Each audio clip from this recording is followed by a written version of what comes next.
3.0 changes to aircraft carriers and anti-air, so let's go over that now. All right. So in the DevBlog, they're saying change the aircraft and anti-air. So back in December, they announced plans to implement major changes to the aircraft carriers. They'll be conducting the major closed test, which means we'll be on a closed test server for super testers. We won't have access to this, of course. But let's see. Changes to anti-curve. So first key, as announced previously, the core of the new concept boils down to significant changes the way that aircraft carriers will travel and attack. Similar to the current implementation, traveling, also known as high altitudes, is state the aircraft will spend most of the time as they traverse the map. What will be different while traveling aircraft? So when they're in this travel state, they will not spot enemy ships. They will not be targeted by anti-air fire. They will not be, their boosts will not be depleted. They can be spotted by enemy ships, but they cannot attack enemy ships or drop ordnance in any way, except defensive anti-air fire. If you have defensive AA on your ship, you are able to attack the high altitude traveling. So if they're traveling really high up, you have DFA on your ship, you will be able to hit the aircraft that are super high up, right? If they're in altitude, you can use a DFA, which is very useful because a lot of people feel like DFA does nothing. So at this point, it's nice. So this change means that the aircraft carrier must rely on spotting from teammates, submarines, or destroyers to identify targets. Carrier squadrons will also have access to a new consumable called Active Reconnaissance. While active, this consumable will provide an indicator if when aircraft are within range of enemy anti-air. Similar in appearance to the spotted indicator, and will also show if an enemy has used their updated priority sector. See features down below. Know that this consumable will not provide actual spotting or minimap indicator. It will not work if the enemy ship has their anti-air off. So say you're flying over an enemy DD and you pop this. If they have anti-air on, you will get a notification you're within someone's anti-air. If they have their anti-air off, it will not show any indication of where the enemy ship is, which this is great for destroyer players. This is great. It makes it where pretty much all destroyer players have their anti-air off anyway. So having it this way where, because you can see the planes when they're flying above, you can see them, which means that if you can see the plane flying over there, you can turn your anti-air off, and then you won't get spotted when they fly over you and use this consumable. So huge plus. This is really good for DD players. I'm very happy about that. Now the next thing that they did, there's a traveling, and now there's an attack run. For the attack run, we talked about traveling, but how do you actually interact with enemy ships now? Similar to the current implementation, aircraft carriers must start an attack run. While conducting an attack run, aircraft carriers will spot the enemy ships, become targeted by anti-air fire, take significantly reduced damage from anti-air for the first few seconds of the attack run, which is literally right now, will deplete their boost as usual and can attack enemy ships. So compared to the current implementation, there are some key additional differences. Preparation time for attack runs have increased to prevent them from simply starting an attack run right above the ship and avoiding most of the anti-air. Planes will, however, not have reduced maneuverability during the attack preparation time, which will make it easier for the carriers to strike when there are no allies nearby to spot the target. Additionally, attack runs will only consist of one attacking flight, while the rest of the squadron will remain at high altitude and will not receive anti-air fire. More on this later. So pretty much when an aircraft carrier does an attack, it's only going to use one run. But that pretty much means the Soviets aren't going to be affected at all because they only get a one attack one anyway. So the Soviet CVs aren't going to be affected by this. This is only going to be affecting every other type of CV.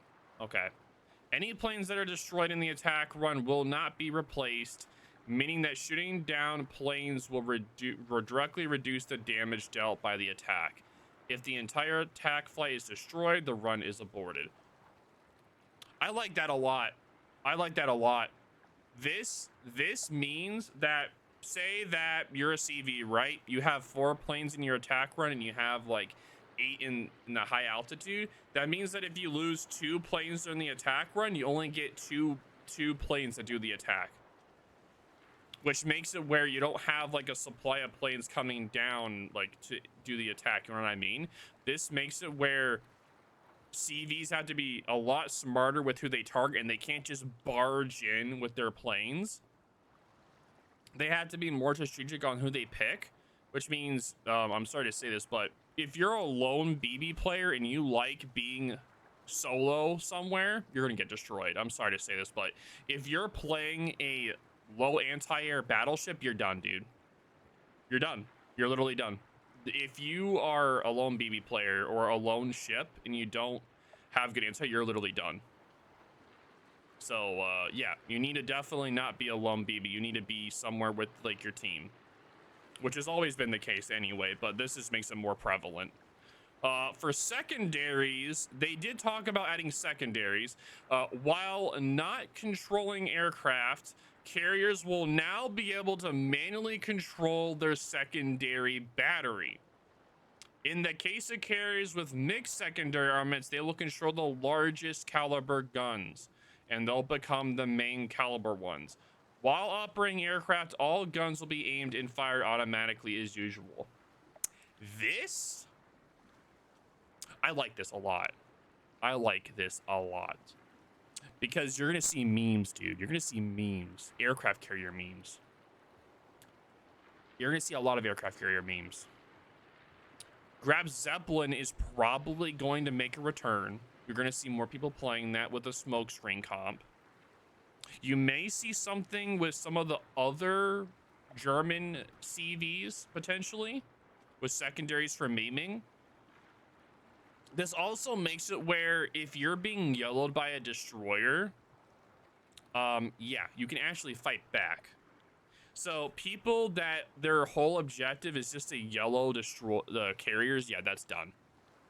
So you have those worthless DDs that don't do anything at all. They don't do anything and they go off the map and they try to go carrier hunting. Yeah, that meta's done. This just killed that. Like, that. It's done. They just killed it. It's done. There is no way a DD can yellow at it at this point. That also means for submarines, not just DDs. It means for DDs and submarines. So if you try just rushing a carrier nowadays, yeah, good luck with that. Good luck. So all of those people that used to do the triple ritual things, like ritualing killing CVs, yeah, they can't do that no more. They can only do it if they have spotting and they can smoke up and not get killed by the CV, because the secondaries will be able to actually be accurate. So rip that. All right, well, anyway, from the CV rework, let's go to changes to surface ships, okay? So for surface ships, the key changes for how aircraft heroes will operate about surface ships. They also have some substantial changes coming to the way the surfaces interact with the aircraft through the anti-air battery. So first up, defensive AA, like they were saying earlier. We mentioned earlier that aircraft in travel mode will be untargetable by anti-air. Well, here's the exception. While defensive AA is active, your anti-air batteries will be able to target enemy planes, even while they're flying over you at high altitude. However, while active, planes at high altitude, which are under fire, will be able to spot you in return. With those changes, we're also renaming the consumable to barrage fire. We're still going to call it defensive AA, but barrage fire sounds nice. I'll take it, I guess. So, barrage fire. I don't like the fact that if they're in altitude, that they can be spot you in return. It kind of negates the purpose of it, but I understand where they're coming from. At least it makes DFA more worth it. Like 50-50, I guess. Good, bad, in the middle. All right. So they did changes to the priority sector. Hopefully it's something good. Let's see. Priority sector is receiving some major changes and will be renamed to active concealment similar to the current priority sector. Priority sector is being renamed to active concealment. Okay, so active concealment can be activated with the press of a button and take effect within your anti-air range. When activated, it will instantly deal a certain percentage of the squadron health and damage, like it does right now, which is great, when they enter your anti-air fire. Additionally, okay, so this is different. Before, you had to activate priority target when they were already in your anti-air, right? When they were in your anti-air, you had to do the priority target. Now, when you have it active and they enter, then it will pop damage, which means you can pop your priority sector early. It makes it where you can actually pop your priority sector early before they enter. So that means if they do enter, they instantly take a percentage of the health away from the squadrons. I like that change. I like that. The fact that you can pop it early, preparing them to enter, means you get like a few, like maybe a second or half a second of extra damage. I like that a lot. I like that a lot. A lot. Now, additionally, the active concealment will cause enemy aircraft within the range to become unable to spot, making aircraft rely on teammate spotting. The effect will also negate the damage reduction that planes receive in the first few seconds of their... Oh, that is so huge. You guys we gotta reread this part. The effect will also negate the damage reduction that planes receive in the first few seconds of their attack run. That is huge. You guys have no idea how big that is against CVs. That is one of the biggest reasons why CVs don't take damage in their attack runs. The fact that now, oh, dude, priority target, that is a massive buff. That is massive.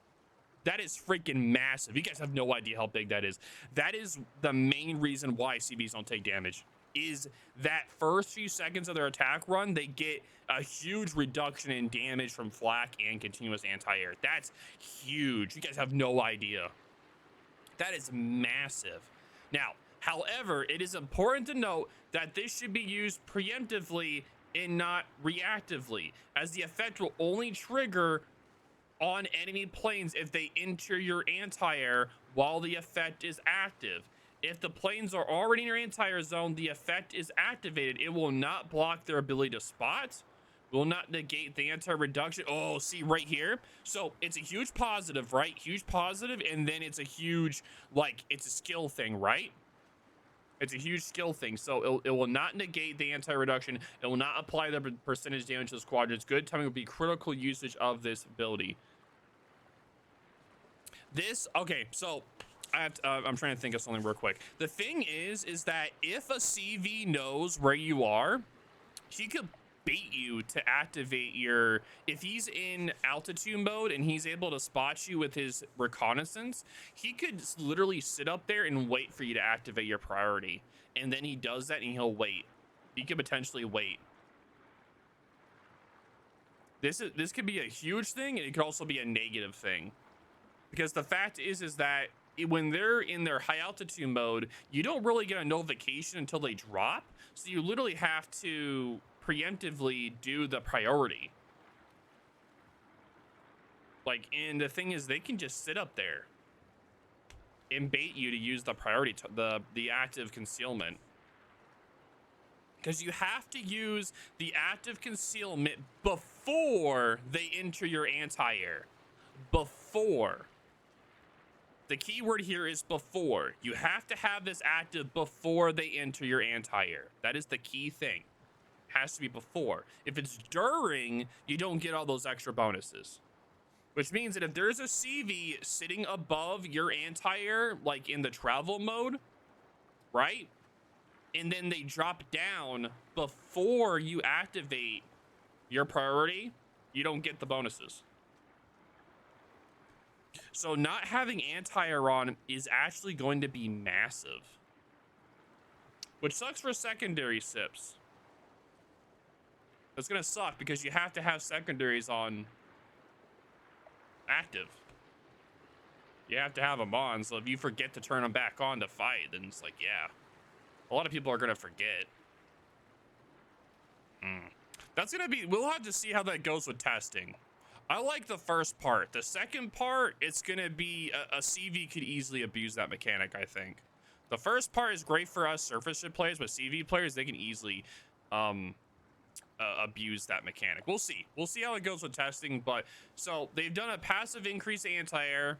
So all surface ships receive a new passive way to deal with enemy planes targeting you while there are planes in your anti-air zone. Passive increase is a meter that will charge up while your anti-air is shooting enemy aircraft.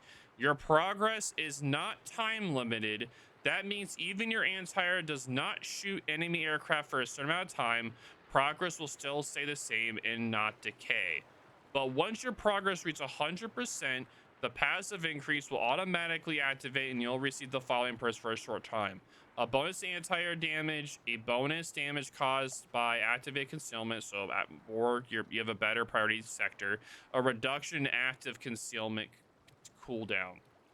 Additionally, this passive increase will not reset if you disable your anti-air. This will last for several minutes.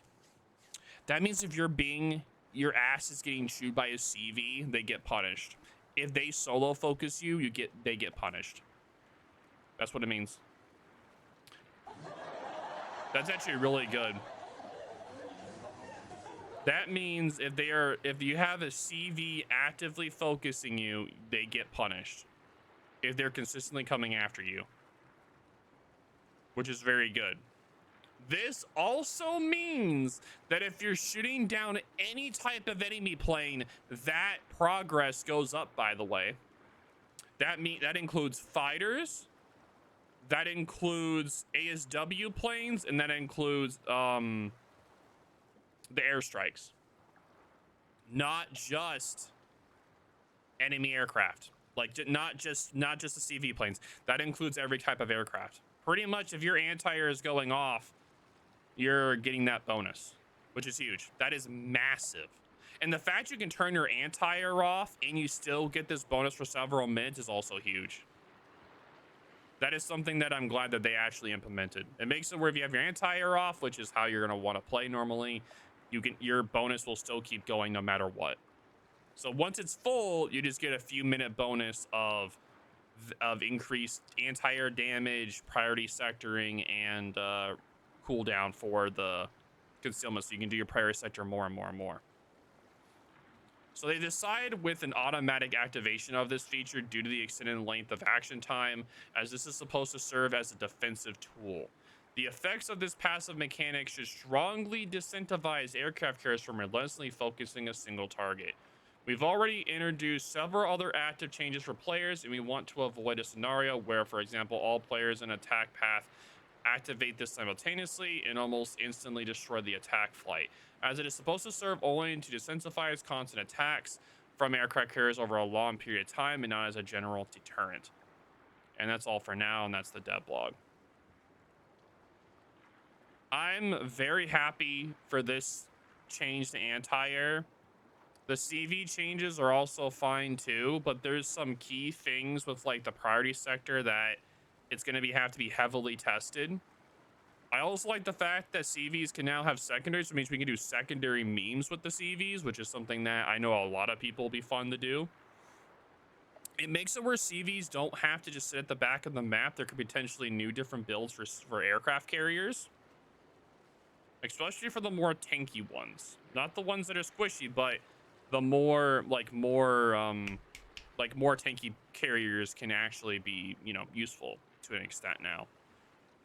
But overall, I'm very happy with the changes. I'm glad that this is finally being done. This is now CV Rework and Antiair Rework 3.0. We are now on 3.0, guys.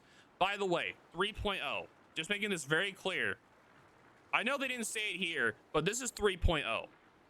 This isn't 2.0. We're now on 3.0. Or is it 4.0? No, this is 4.0 because they changed the anti-air after the rework. We're now on 4.0 for changes for aircraft carriers. I was going to say 3.0. Now we're on 4.0. No, this is 4. We're on 4 now. Yeah, most current anti-air feels like shooting tanks with 22 handguns. Yeah. But anyway, hope you guys enjoyed the overview of the new DevBlog. And again, this is going to be starting to go into testing on the closed test server on April 16th.